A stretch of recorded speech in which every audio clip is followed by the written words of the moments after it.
Muy buenos días, queridos hermanos. Qué alegría poder nuevamente reunirnos. Y así como millones de hermanos alrededor del mundo, estamos aquí para adorar al Señor. Y como escuchamos hace un momento en la lectura de la mañana, vamos a introducirnos en el libro de Filemón. Es un libro súper pequeño. En el idioma griego tiene un poco más de 300 palabras. Y si es que no lo encuentran, quizá cuando vayan a buscarlo en su Biblia, vamos a pasar por parte de sus textos. Está entre el libro de Tito y Hebreos, es una sola página. Y cuando uno se encuentra con libros tan pequeños en la Biblia y los lee, en este caso una carta tan personal, puede llegarse a pensar por qué está en la Biblia, ¿sí? Porque parece que es una correspondencia entre dos personas y no hay quizás algo que yo pueda aprender de ella, pero vamos a ver que este es un libro que está en la palabra de Dios, que el Señor inspiró a través del apóstol Pablo y que en su bondad la permitió permaneciera para nosotros y entonces podemos sacar provecho de ella. Quisiera leerla. Yo tengo aquí mi Biblia en la nueva versión de la Biblia de las Américas. Quizás suene un poco distinto a la suya, pero me gusta también traerla porque nos ayuda a tener una comprensión en un lenguaje actual. Filemón, desde el versículo 1 hasta el 25, nos dice lo siguiente. Pablo, prisionero de Cristo Jesús, y el hermano Timoteo, a Filemón, nuestro amado hermano y colaborador, y a la hermana Apia y a Arquipo, nuestro compañero de lucha, y a la iglesia que está en tu casa. Gracia a ustedes y paz de parte de Dios nuestro Padre y del Señor Jesucristo. Doy gracias a mi Dios siempre, haciendo mención de ti en mis oraciones, porque oigo de tu amor y de la fe que tienes hacia el Señor Jesús y hacia todos los santos. Ruego que la comunión de tu fe llegue a ser eficaz por el conocimiento de todo lo bueno que hay en ustedes mediante Cristo. Pues he llegado a tener mucho gozo y consuelo en tu amor, porque los corazones de los santos han sido confortados por ti, hermano. Por lo cual, aunque tengo mucha libertad en Cristo para mandarte a hacer lo que conviene, no obstante, por causa del amor que te tengo, te hago un ruego, siendo como soy, Pablo, anciano, y ahora también prisionero de Cristo Jesús, te ruego por mi hijo Onésimo, a quien he engendrado en mis prisiones, quien en otro tiempo te era inútil, pero ahora nos es útil a ti y a mí. Y te lo he vuelto a enviar en persona, es decir, como si fuera mi propio corazón. Hubiera querido retenerlo conmigo para que me sirviera en lugar tuyo en mis prisiones por el Evangelio, pero no quise hacer nada sin tu consentimiento, para que tu bondad no fuera como por obligación, sino por tu propia voluntad. Porque quizás para esto se apartó de ti por algún tiempo, para que lo volvieras a recibir para siempre, ya no como esclavo, sino cuanto más para ti, más que un esclavo, como un hermano amado, especialmente para mí, y cuanto más para ti, tanto en la carne como en el Señor. Si me tienes, pues, por compañero, acéptalo como me aceptarías a mí. Y si te ha perjudicado en alguna forma o te debe algo, cárgalo a mi cuenta. Yo, Pablo, escribo esto de mi propia mano, yo lo pagaré, por no decir que aún tú mismo te me debes a mí. Sí, hermano, permíteme disfrutar este beneficio de ti en el Señor. Recrea mi corazón en Cristo. Te escribo confiando en tu obediencia, sabiendo que harás aún más de lo que te digo. Y al mismo tiempo, prepárame también alojamiento, pues espero que por las oraciones de ustedes les seré concedido. Te saluda Epafras, mi compañero de prisiones en Cristo Jesús, también Marcos, Aristarco, Demas y Lucas, mis colaboradores. La gracia del Señor Jesús sea con el espíritu de ustedes. Oremos. Padre Santo que estás en los cielos, Señor, estamos muy agradecidos porque historias como las que acabamos de leer a lo largo de la vida de la iglesia, a lo largo del tiempo en que tú has tenido hijos para ti, las hemos podido conocer por miles, Señor. Y es porque el que ha nacido de nuevo, el que está en ti, Señor, se siente perdonado. Llegamos a ti solo a través de tu misericordia, no por bondad, no por merecimiento, no por gloria que haya en nosotros, sino por tus misericordias, por tu paciencia, por tu amor. Y te agradecemos porque todos los que estamos aquí hemos recibido tu perdón si estamos en Cristo.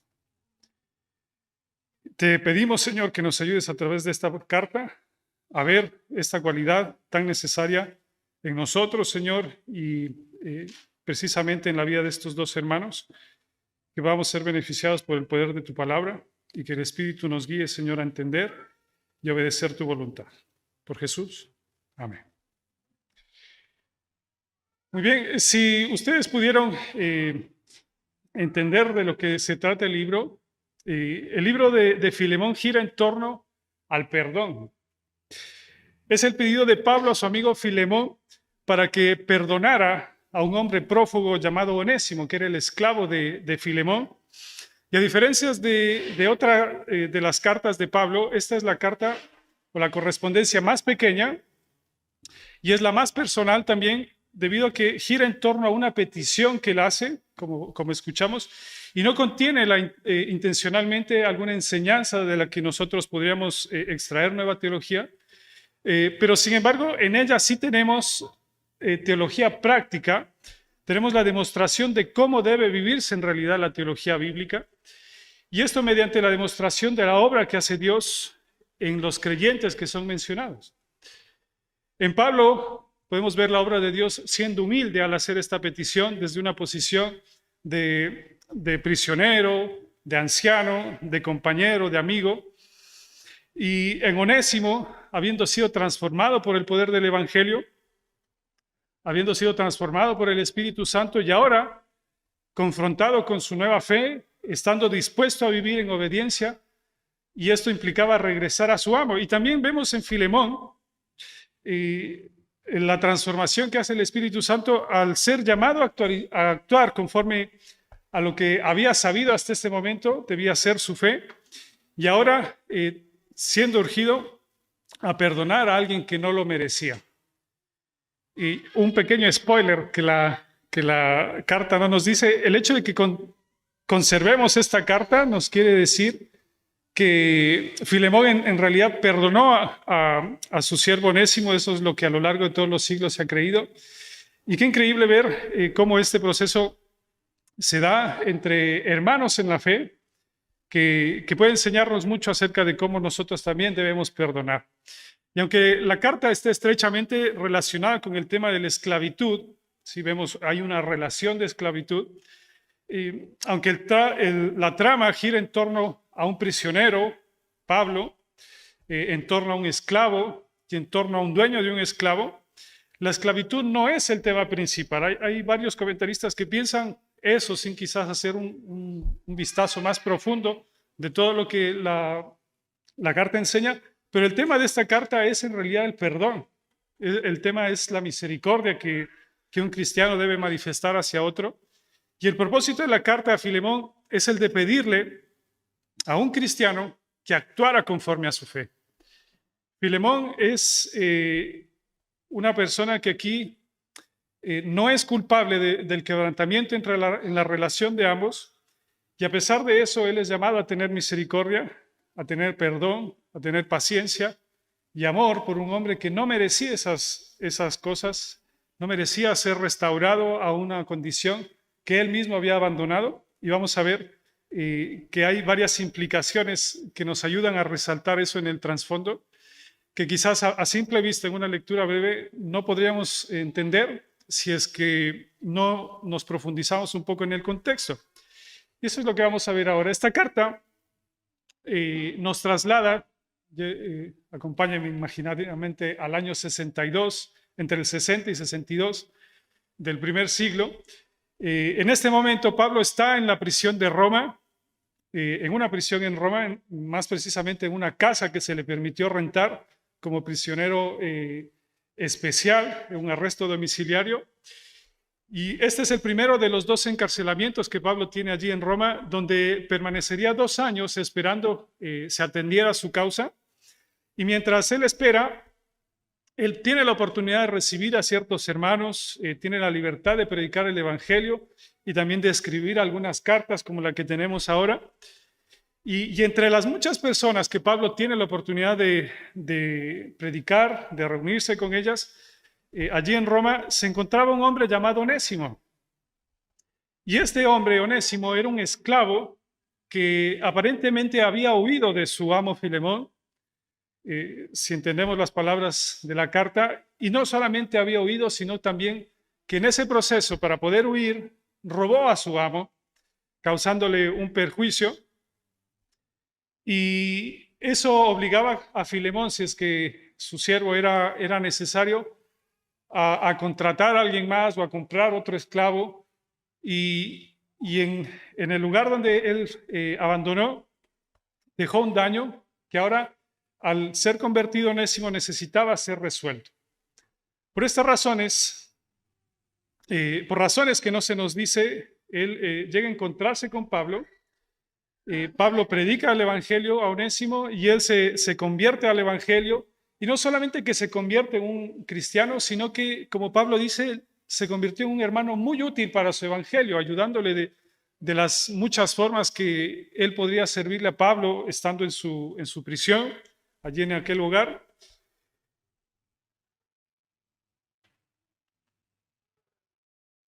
Y para que entendamos lo que está sucediendo en ese momento, ahora siendo un cristiano, tanto Onésimo como Pablo sabían que era necesario que este hombre, a un esclavo, no por el hecho de haber huido, dejaba de ser un esclavo, él necesitaba volver a vivir en rectitud y enmendar el mal que había hecho. Y esto implicaba regresar a su amo con la esperanza de ser recibido. Esto no podría suceder así nada más, pues habían ciertas complicaciones probables. Era peligroso que Onésimo regresara. En primer lugar, el camino de vuelta a Colosas era peligroso para un esclavo fugitivo. Existe una distancia tremenda entre Roma y Colosas. Y en el camino era probable que él sea interceptado por personas que se dedicaban a capturar esclavos fugitivos. Y cuando lograban hacer eso, ellos con un hierro caliente grababan en su cabeza una F que representaba fugitivo, ¿sí? Y si es que él era marcado, la vida, si ya era difícil en ese momento, iba a ser mucho más difícil, ¿sí? Al ser un esclavo fugitivo, no tenía un lugar donde quedarse, si es que no hubiera tenido dinero, más que el que había sustraído. Y en caso de haber logrado completar su viaje, que este sí fue el caso, y no había seguridad desde perspectiva humana de que fuera a ser bien recibido. Filemón no tenía la responsabilidad, por lo menos civil, de recibir a su amo, a su siervo. Incluso él tenía la facilidad de poder incluso mandarlo a matar por el daño que él había causado. Y es necesario que al hablar, aun cuando no el tema es la esclavitud, sí es importante entendamos cómo sucedía la esclavitud en ese tiempo. Y hay un sesgo de 20 siglos que quizás no nos permite comprender cómo era la esclavitud en ese tiempo. Vemos que la Biblia gira en torno mucho a personas que vivían en esclavitud, o Pablo hablando acerca de cómo un esclavo debía vivir con su amo o un amo debía tratar a su siervo. Pero la esclavitud es muy distinta en el tiempo bíblico. La esclavitud que nosotros imaginamos sucedía en ese tiempo era muy distinta a lo que había sido incluso para ese momento siglos antes, y era muy distinta a lo que en los 3 siglos pasados, que fue el proceso de terminar la esclavitud global, aún existiendo hoy todavía esclavitud en ciertos lugares. La esclavitud era un eje súper importante en la sociedad de aquel tiempo. Gran parte de la sociedad estaba en esclavitud, ¿sí? La esclavitud existió en la mayoría de las culturas en el mundo antiguo y en todas las culturas cercanas al pueblo de Israel. Incluso en Israel se establecen ciertas normas para ejercer la esclavitud. Y un esclavo podría ser de propiedad, ya sea de una persona particular o incluso del Estado. En este caso, por ejemplo, la policía de Atenas estaba conformada en gran parte por siervos públicos, ¿sí? Eran esclavos para para el gobierno. Y la mayoría de esclavos eran prisioneros de guerra. De allí, después de la guerra, se los llevaban y eran destinados a distintas tareas. Sin embargo, una persona podía quedar bajo la condición de esclavo por varias otras razones. Por ejemplo, podría venderse a sí misma o vender a uno de sus hijos para saldar sus deudas. Podía ser castigado por un crimen y podía también deberse a que nació siendo hijo de un esclavo, se convertía inmediatamente en un esclavo. Los esclavos de las minas eran quien peor la llevaban porque trabajaban en unas condiciones inhumanas y tenían una expectativa de vida muy corta. Así que si es que uno era un esclavo del primer siglo, lo más deseable era ser esclavo en una casa, porque les iba mucho mejor, tenían muchas libertades superiores, incluso tenían mejores condiciones que personas libres. Los esclavos, la esclavitud no parece haber sido un problema que fuera cuestionado seriamente en la antigüedad. No hubieron movimientos abolicionistas en contra de la esclavitud y de hecho las personas que eran esclavas constantemente ellos buscaban ser libres para poder tener otros esclavos. ¿Sí? Entonces vemos, no había una oposición seria, eso sucedió varios siglos después, porque tener un esclavo era una condición de estatus. ¿Sí? Y en el mundo grecorromano de la época, poseer un esclavo no estaba limitado solamente a la gente rica, por eso es que más de la mitad del mundo era esclavo en el imperio. Muchas casas tenían por lo menos un esclavo.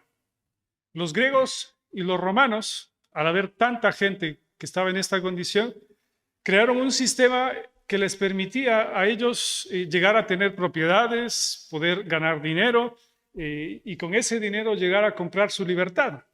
Ahí nos suena un poco en contexto cuando Pablo les dice, si puedes comprar tu libertad siendo esclavo, hazlo. Y es porque ellos podían llegar a tener dinero. La esclavitud, al ser tan amplia, proveía de mano de obra en muchas áreas de la sociedad. Y, por ejemplo, en donde más amplio estaba la esclavitud era en la agricultura, en las artesanías. Habían médicos que eran esclavos, tutores, profesores. Muchas personas que eran esclavas eran preferidas porque eran hábiles en sus tareas por sobre las personas que eran libres. Así que, como les decía, muchos esclavos económicamente estaban en mejores condiciones que gente libre. ¿Sí? Pero a pesar de eso, habían quienes querían ser libres, comprar su propia libertad, cumplir el sueño de ser libre del yugo de alguien. Y aun cuando se estaban dando estos cambios que menciono, todavía habían ciertos destellos de lo que era antes la esclavitud. Y eso se podía haber demostrado a través del trato duro que alguien podía recibir dependiendo del carácter de su amo. Y errores pequeños incluso podían llegar a traer una reprimenda fuerte. ¿Sí? Había ocasiones que los más pequeños errores traían castigos severos y teniendo en consideración esto, Onésimo sabía que el panorama no era el mejor, pero necesitaba cumplir con su tarea de vivir en obediencia. Todo esto nos ayuda a entender de que ante estas circunstancias el apóstol Pablo también debía actuar sabiendo que las leyes romanas civilmente le mandaban a que él devolviera a este esclavo. No podía quedarse con Onésimo. Y esa es la razón para que él, en obediencia a las autoridades y también en objeción de su conciencia, deba mandar de nuevo a este hombre, pero sabía también que era peligroso. Y por eso es que él escribe esta carta para librar de todas estas dificultades a este hijo en la fe.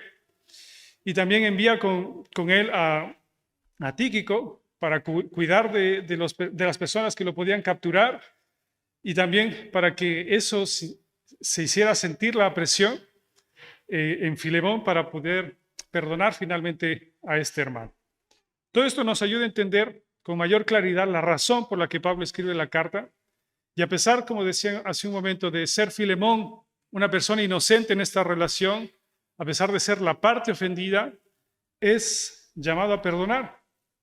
Y con este contexto quisiera que Vayamos a los 3 primeros versículos de nuestra Biblia, en el libro de Filemón, que nos dice: Pablo, prisionero de Jesucristo, y el hermano Timoteo, al amado Filemón, colaborador nuestro, y a la amada hermana Apia, y a Arquipo, nuestro compañero de milicia, y a la iglesia que está en tu casa. Gracia y paz a vosotros, de Dios nuestro Padre y del Señor Jesucristo.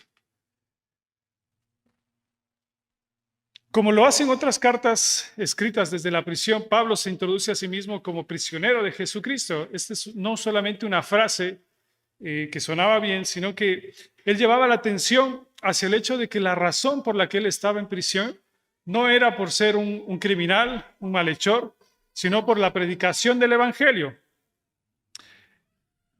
Bajo este título que él usa en diferentes de sus cartas está la noción de que él está en una verdadera prisión, está retenido en contra de su voluntad, pero la verdadera esclavitud no es para con Roma, sino para Cristo. Y por eso él siempre se presenta como prisionero de Cristo, no como prisionero de Roma o prisionero del César, sino prisionero de Cristo. Por causa de Cristo es que él sufre y a quien él se ofrece voluntariamente, aún hasta el punto de ser privado de su libertad. Esto no era un motivo de vergüenza. No era un motivo de vergüenza, pues él mismo le dice a Timoteo, como vemos en 2 Timoteo 2, 8 al 10, acuérdate de Jesucristo, del linaje de David, resucitado de los muertos conforme a mi evangelio, en el cual sufro penalidades hasta prisiones a modo de malhechor. Mas la palabra de Dios no está presa. Por tanto, todo lo soporto por amor de los escogidos, para que ellos también obtengan la salvación que es en Cristo Jesús, con la gloria eterna. Es sorprendente ver la disposición de Pablo de estar listo para sufrir por amor a Dios, por amor a los hermanos, sabiendo que todas esas dificultades eran nada en comparación con el galardón eterno que él iba a recibir. Y es tremendo considerar esto, porque pensemos, ¿quién quiere ser azotado 40 veces menos una en varias ocasiones? ¿Quién quiere vivir siendo perseguido, siendo inocente? ¿Quién quiere ser acusado falsamente? ¿Quién quiere estar en prisión sin merecerlo? Vivir en escasez, vivir preocupado, atribulado, con falta de sueño, como dice Pablo, angustiado por distintas situaciones. Y aún así, todas estas cosas no eran nada para él y no son nada para nosotros a la luz de la promesa eterna de salvación. Y qué hermoso ver que este hermano había llegado en tal punto en su confianza del Señor que sabía que la prisión era algo momentáneo, pero los efectos de su fidelidad al Señor por causa de lo que él estaba allí eran eternas. A los ojos de las autoridades, Pablo era un prisionero suyo, un prisionero de Roma. Pero a los ojos de Pablo y de Dios, en realidad sabía que él pertenecía a Cristo y era un prisionero de Dios. Nada que aconteciera en su vida podría hacer de que él abandonara el deseo de vivir bajo su voluntad, pues sabía que no había nada que estaba fuera de la voluntad de Dios que sucediera en la vida de Pablo, que él no lo pudiera recibir de buena gana. Por otro lado,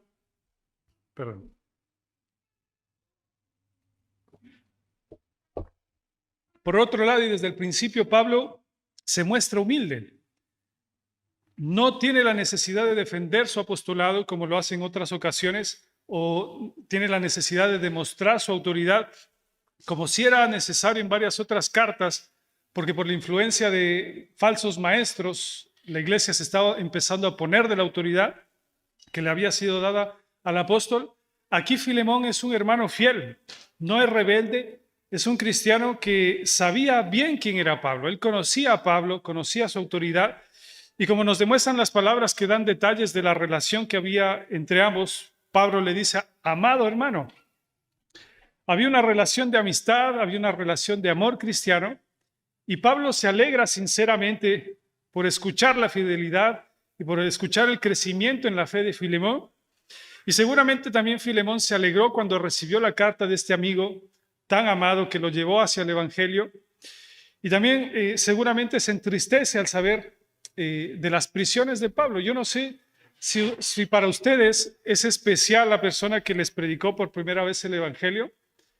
Yo constantemente recuerdo a quien lo hizo y tiene un lugar especial en mi vida.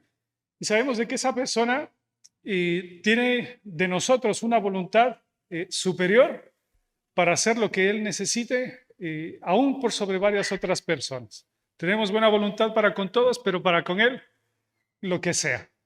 ¿Sí? Y esa era la relación entre Pablo y Filemón, la relación de dos hermanos que se amaban. Y Pablo no estaba solo, a pesar de estar en prisión, sino que el apóstol escribe esta pequeña carta en compañía de su muy querido amigo Timoteo, aunque este último no era el coautor de la carta, para que lo incluya al principio, sí es mencionado por Pablo por estar con él en ese momento.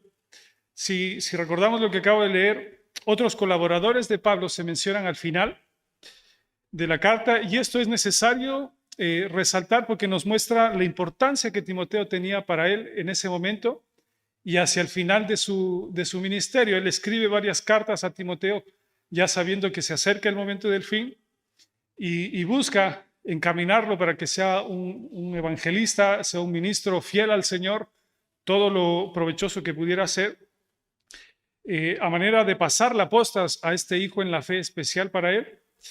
Constantemente él está reconociendo a la iglesia la autoridad que también le había sido dado a Timoteo. En 6 de las 13 cartas que Pablo escribe, lo introduce junto con él. Entonces, Pablo escribe estos deseos de libertad acompañado también de Timoteo y sus demás compañeros.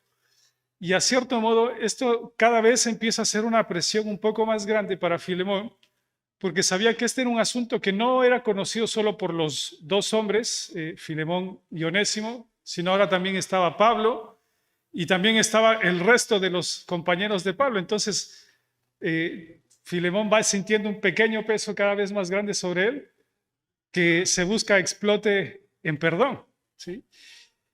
Y en cuanto a los destinatarios, él escribe, la carta es de un prisionero de Cristo, con un compañero en el ministerio, a amados hermanos. Hay varios detalles que nosotros podemos encontrar, no solamente en esta carta, sino de la estrecha relación que Filemón tiene con la carta a los colosenses. Es una buena idea leer estas dos cartas juntas porque fueron escritas a la vez y enviadas a la misma ciudad. Y cuando se lee la carta a los colosenses debemos pensar, Filemón también estaba escuchando ella. Y hay varias cosas que nos muestran que la carta iba para Colosas.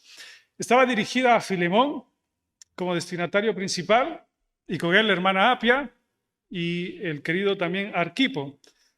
Sabemos que vivían en Colosas, una pequeña ciudad de Frigia, a 200 kilómetros de Éfeso. Y esto lo sabemos porque, como digo, ambas fueron escritas a la vez, enviadas con las mismas personas. Y también en ambas se menciona a Arquipo. Es mencionado tanto en Colosenses como en Filemón. Y Arquipo era un líder de la iglesia allí en Colosense. Y también probablemente era el hijo de Filemón. Y probablemente era el pastor de la iglesia que se reunía en la casa de Filemón. Colosenses 4:17 dice: decida Arquipo, mira que cumplas el ministerio que recibiste en el Señor.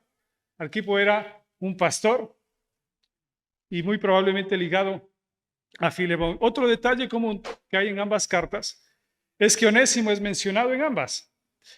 Junto con él, en Colosenses también es mencionado Tíquico, quien acompaña a Onésimo, como decía hace un momento, a lo largo de este largo viaje a Roma, de Roma a Colosas. Colosenses 4:7 nos dice: todo lo que a mí se refiere, os lo hará saber Tíquico, amado hermano y fiel ministro y consiervo en el Señor, el cual he enviado a vosotros para esto mismo, para que conozcan lo que a vosotros se refiere y conforte vuestros corazones. Con Onésimo, amado y fiel hermano, que es uno de vosotros, todo lo que acá pasa, os lo harán saber. Qué interesante que Pablo no solamente escribe la carta a Filemón pidiendo que reciba a sus siervos, sino que también en Colosenses le dice a toda la iglesia, reciban también a Onésimo. Entonces cada vez la presión es más grande.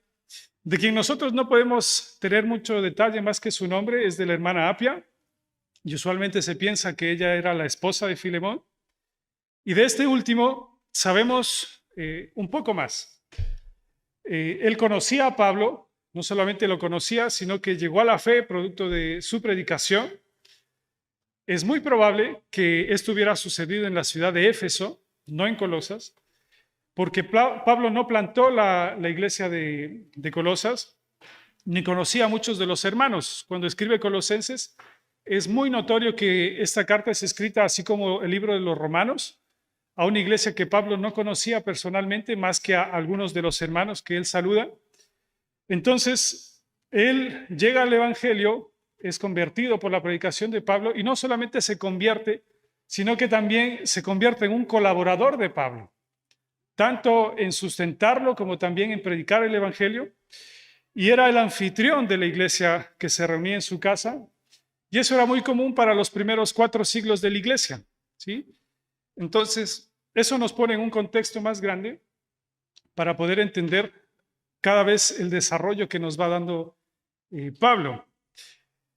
Luego Pablo procede a escribir una acción de gracias que está del versículo 4 al 7 que tenemos en pantalla y nos dice: doy gracias a mi Dios, haciendo siempre memoria de ti en mis oraciones, porque oigo del amor y de la fe que tienes hacia el Señor Jesús y para con todos los santos, para que la participación de tu fe sea eficaz en el conocimiento de todo el bien que está en vosotros por Cristo Jesús. Pues tenemos gran gozo y consolación en tu amor, porque por ti, oh hermano, han sido confortados los corazones de los santos. Y aquí ya vamos empezando a ver por dónde va la intención de Pablo de escribir esta carta. En cada carta de Pablo, a excepción de Gálatas, él introduce una sección que se llama acción de gracias, como sucedía en las cartas convencionales de ese tiempo. Una carta en ese tiempo estaba constituida, y ahora también en cierto modo se parece, con un saludo, acción de gracias, el cuerpo de la carta y la despedida.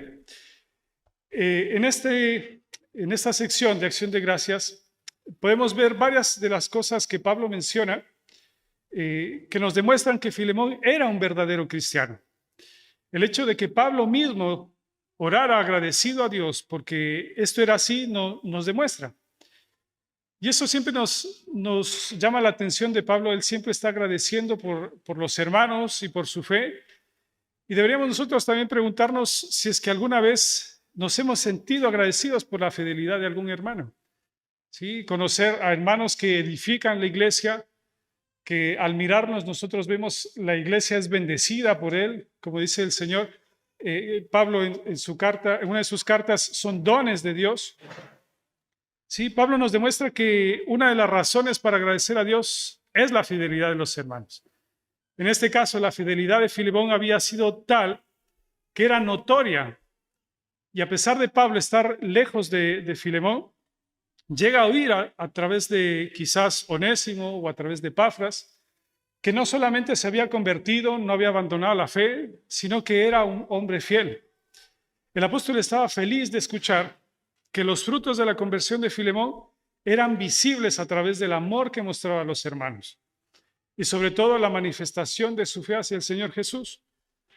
Producto de su vivir cristiano, los santos habían sido confortados y en ese sentido la frase significa que no solamente Filemón era un hermano agradable o era un hermano con el que se podía contar, sino que él estaba dispuesto incluso a dar de lo suyo para sustentar a los hermanos, para suplir las necesidades. Y sabemos esa era una actitud muy común en la iglesia del primer siglo y Filemón vivía conforme a ello. Es interesante que Pablo resalta el amor al prójimo y el amor a Dios como distintivos de la fe genuina de Filemón, y esto nos recuerda que es ineludible el hecho de que nuestra actitud hacia Dios, si es que decimos ser verdaderos creyentes, sin duda se debe ver traducida en una actitud y en una acción hacia los demás de amor que demuestra la fe que nosotros hemos podido tener hacia el Señor. El hecho de que nuestra actitud hacia Dios incide decisivamente en la actitud y acción hacia las demás personas es algo que ningún cristiano puede evitar. No podemos sentirnos seguros de decir que somos cristianos si es que esta actitud no se demuestra en cómo tratamos a los hermanos. No sé si a ustedes les pasa, pero es muy común que cuando no tenemos comunión con los hermanos, cuando no estamos en contacto, no tenemos la oportunidad de hacerles bien a los demás, sentimos un cierto enfriamiento en nuestra seguridad de salvación. No es que dudemos que la salvación puede irse de nosotros, pero esa certeza es confirmada por las obras que el Señor nos permite hacer en bien de los demás. Y eso también lo vemos en Pablo, manifestando ese interés, así como Filemón se interesaba por los demás, Pablo constantemente se interesaba por los hermanos, y así como él intercede por Onésimo ante Filemón, Pablo también intercedía por Filemón ante Dios. Cuando Pablo ora por Filemón, lo hace, como dice el versículo 6, para que la participación de su fe en el conocimiento del bien que está en ellos sea eficaz. Es un poco difícil traducir este versículo, pero lo que quiere decir Pablo es que su oración hacia Filemón delante de Dios era para que a medida de que su fe y su conocimiento en Dios fueran creciendo, y primero esperaba que fueran creciendo, esta fe siguiera manifestándose en el amor que Filemón tenía la oportunidad de manifestar a los hermanos. En parte, Pablo también oraba para que este amor se manifestara en el perdón que él estaba pidiendo fuera dado a Onésimo. Hasta este punto, al leer estas pocas palabras, 7 versículos, Filemón se encuentra con la situación que le recuerda cómo ha sido su vida de verdadero cristiano, quizás no sintiéndose halagado más que confrontado en que así debía ser su fe, pero por otro lado, él se iba preparando para escuchar este difícil pedido que le iba a hacer Pablo, y era importante en ese momento de su vida porque su fe iba a ser probada al decirle, Pablo, yo sé que tú eres un verdadero cristiano y con lo que te voy a pedir necesito que lo demuestres. Es por eso que Pablo en el versículo 8 en adelante, hasta el versículo 22, hace su petición, pero vamos a introducirnos solo hasta el versículo 12, que nos dice, por lo tanto, aunque tengo mucha libertad en Cristo para mandarte lo que conviene, más bien te ruego por amor, siendo como soy, Pablo, ya anciano, y ahora además prisionero de Jesucristo, te ruego por mi hijo Onésimo, a quien engendré en mis prisiones, el cual en otro tiempo te fue inútil, pero ahora a ti y a mí nos es útil, el cual vuelvo a enviarte, tú pues recíbele como a mí mismo.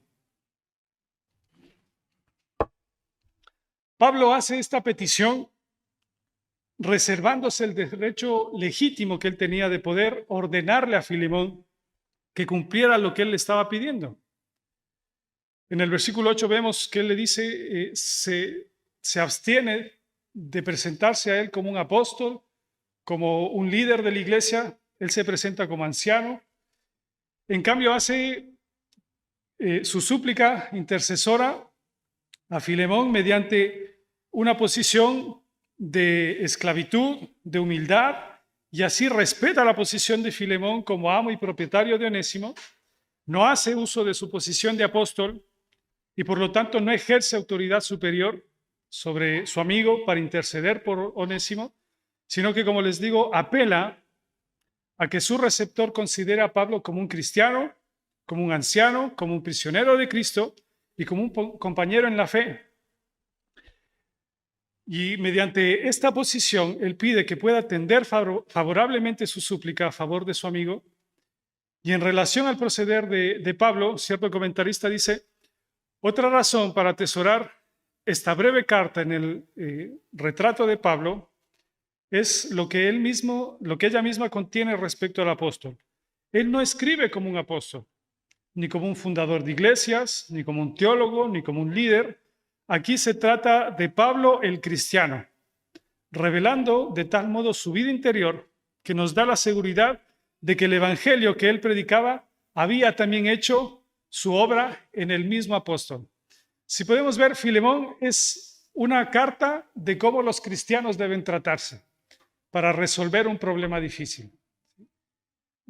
Pablo no abusa de su autoridad, sino que se presenta como un hermano que le pide a otro que sea un buen cristiano y perdone a otro cristiano.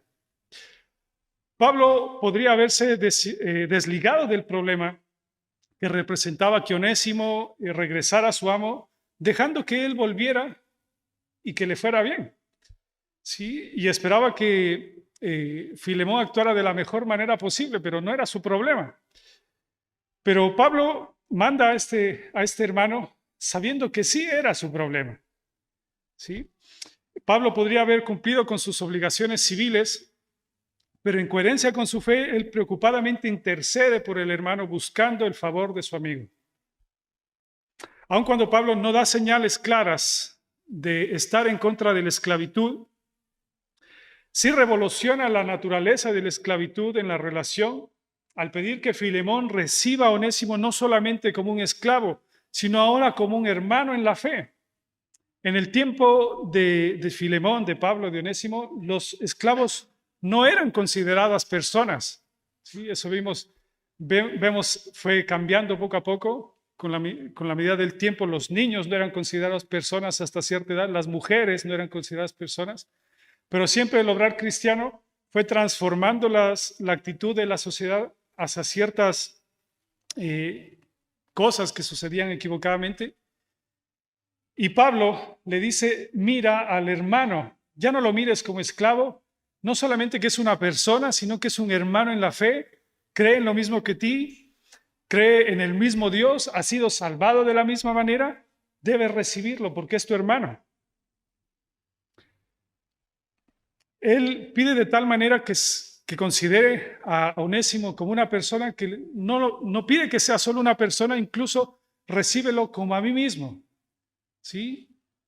Y eso nos ayuda a entender de que él mismo llama a Onésimo su hijo y en referencia a la obra de regeneración que él ha hecho a lo largo de su predicación en la vida de esta y muchas otras personas, mediante este proceder el apóstol dignifica a este hombre y busca que Filemón también le dé un trato digno como un hijo de Dios.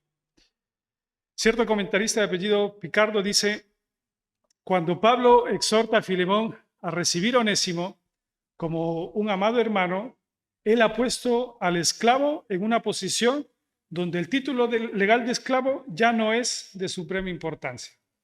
Y eso nos ayuda a entender lo importante que es que Pablo en varias de sus cartas, tratando del tema en Gálatas, en Efesios, en Colosenses, en Timoteo, cuando llama a los amos a tratar con dignidad a sus esclavos, y más cuando son cristianos, es porque este era el trato que se les daba en un principio. Aun cuando Pablo no deseaba presionar a Filemón en base a su posición de autoridad espiritual sobre él, sí le pide atender la petición en base a la relación de colaboradores y en coherencia con su fe. Y esto era un peso mucho más grande, ¿sí?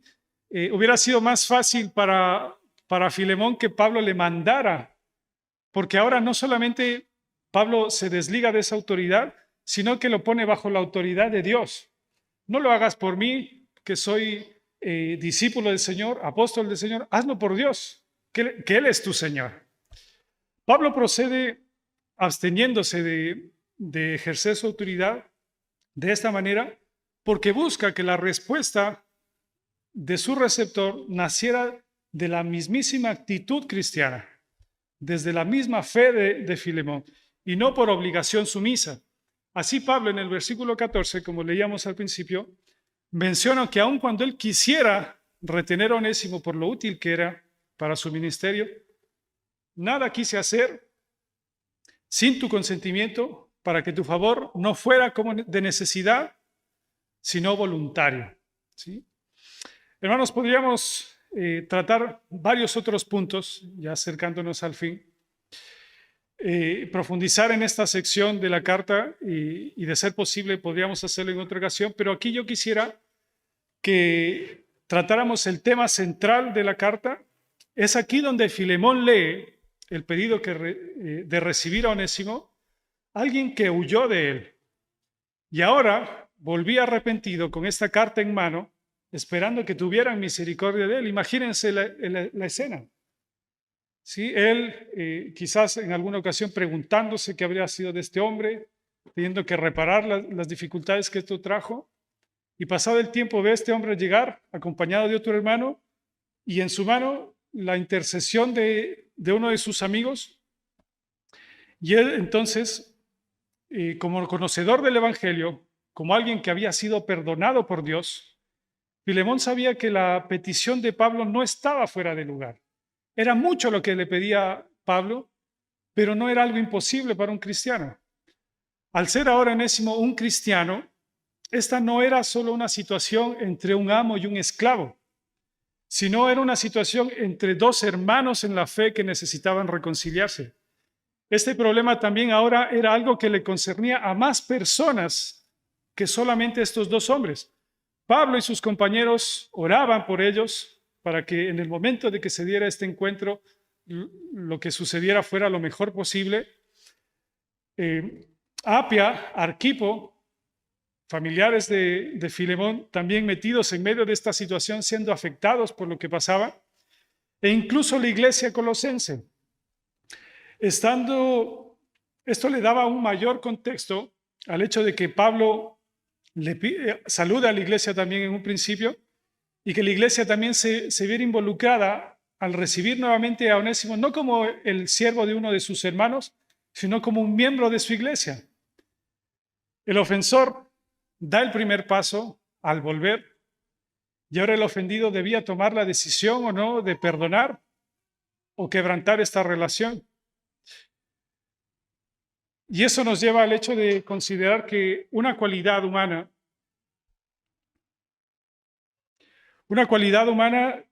que nos muestra por sobre las demás la imagen de Dios que había sido transmitida en Filemón y en todo cristiano, es la de un hombre perdonando.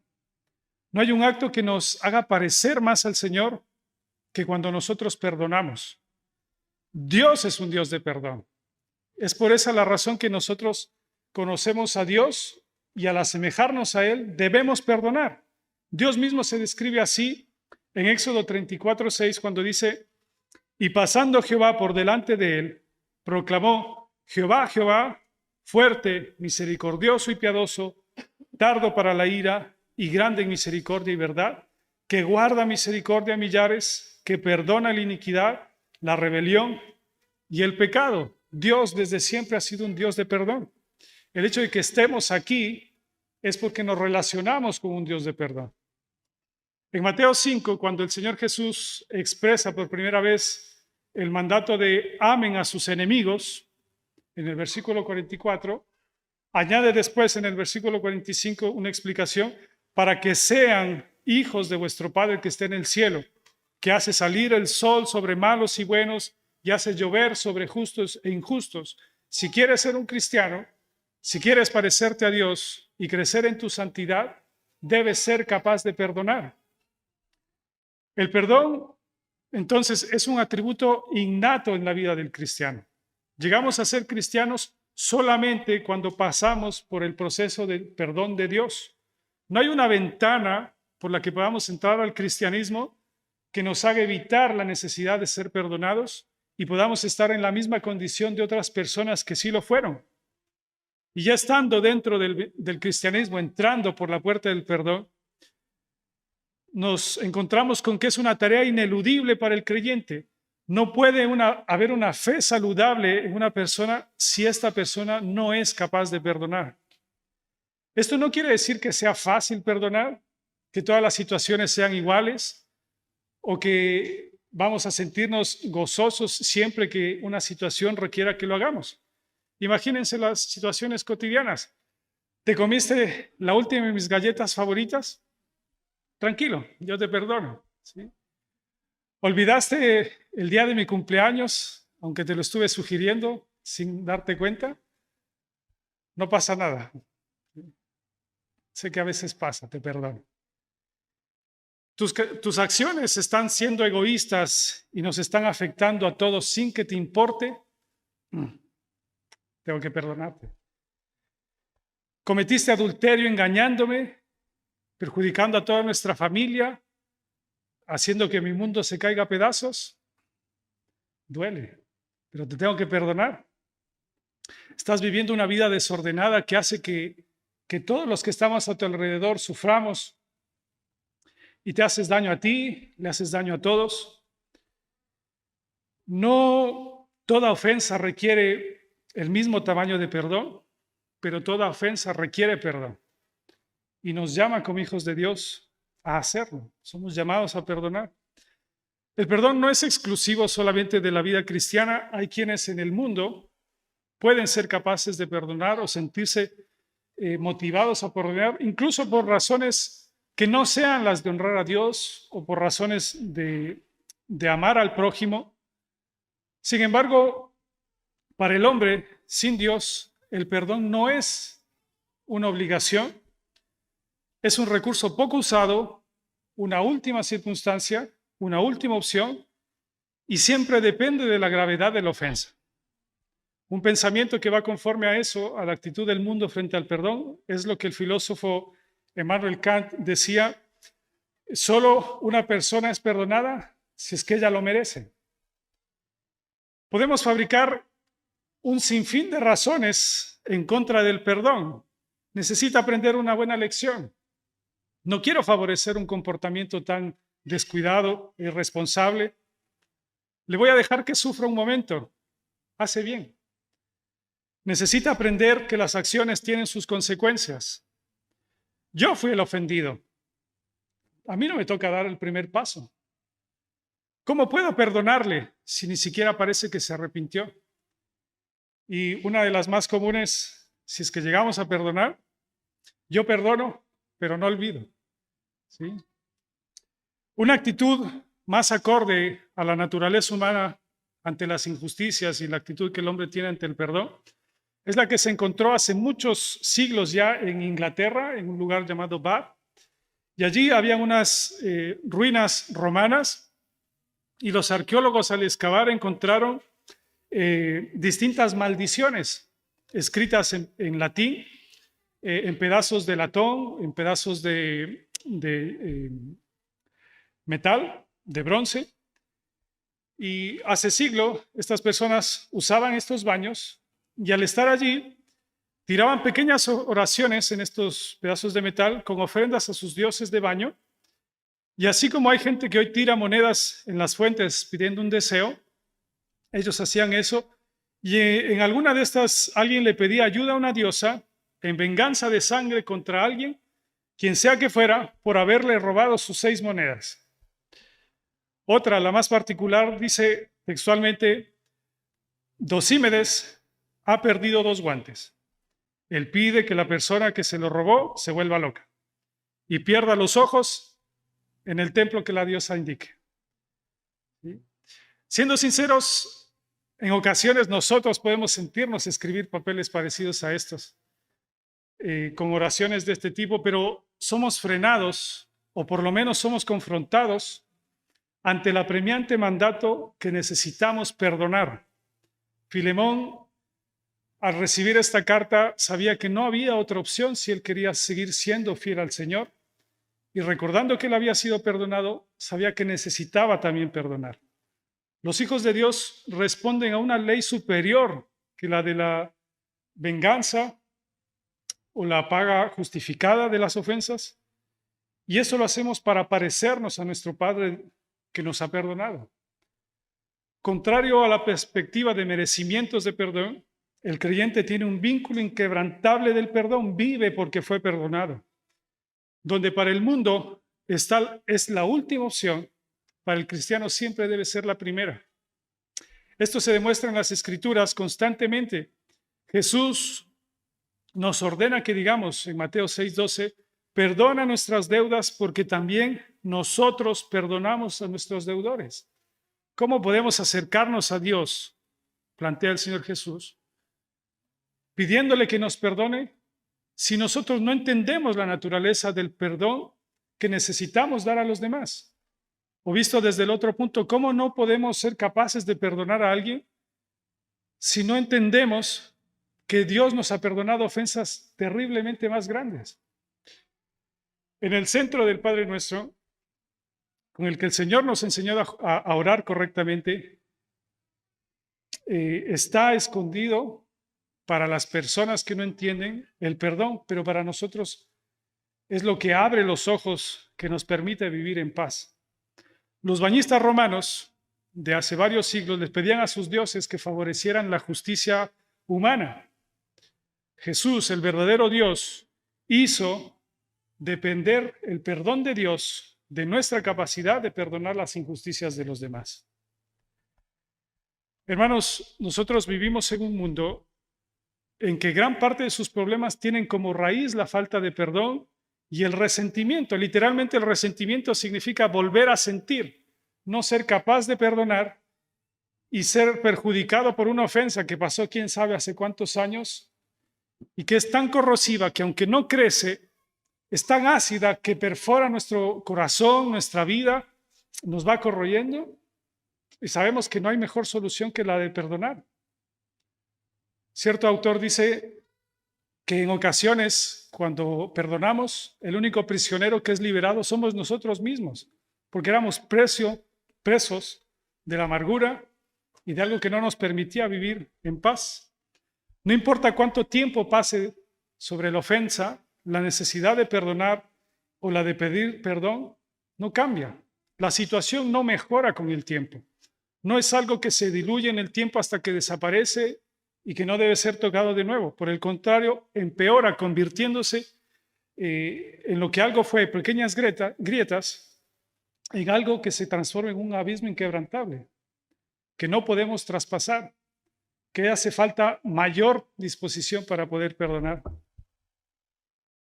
Pablo escribe esta carta de Filemón junto con la iglesia, la carta de Colosenses, y lo que Pablo nos dice en ella también era para Filemón y es para nosotros. Colosenses 3:13 nos dice: soportándoos unos a otros, perdonándoos unos a otros, si alguno tuviera queja contra otro, de la manera que Cristo os perdonó, así también hacedlo vosotros. Hay veces que no quisiéramos que esto estuviera en la Biblia, porque la manera en cómo Cristo nos perdonó fue tan grande que no hay ofensa que el prójimo nos haga que no podamos perdonar. Oremos. Padre que estás en el cielo, te damos gracias, Señor, porque nos has perdonado, Señor. Y quizás muchas veces vivimos una vida que intenta ocultar nuestro pecado delante de los demás y nos sentiríamos muy avergonzados de ser vistos tal cual tú nos ves. Pero no hay relación más honesta que la que nosotros podemos tener contigo, Señor. No estamos más desprovistos de defensas, de apariencias que delante de ti. Y Señor, tú nos has perdonado. Ayúdanos a pensar constantemente en tu perdón, Señor, en tu misericordia. No olvidar, Señor, que no merecíamos estar aquí, no merecíamos la salvación tan grande que nos has dado, librarnos del castigo del pecado. Y aún así, Señor, perdónanos porque no siempre estamos dispuestos a perdonar. Ayúdanos a ver a quien nos ha hecho daño como alguien igual a nosotros, Señor, que necesita misericordia nuestra y sobre todo tuya. Danos un corazón conforme a nuestra fe y aun cuando el otro no se arrepienta, Señor, ayúdanos a nosotros a vivir para tu gloria. Porque a la final, Señor, vivimos y somos por ti. Gracias por Jesús. Amén.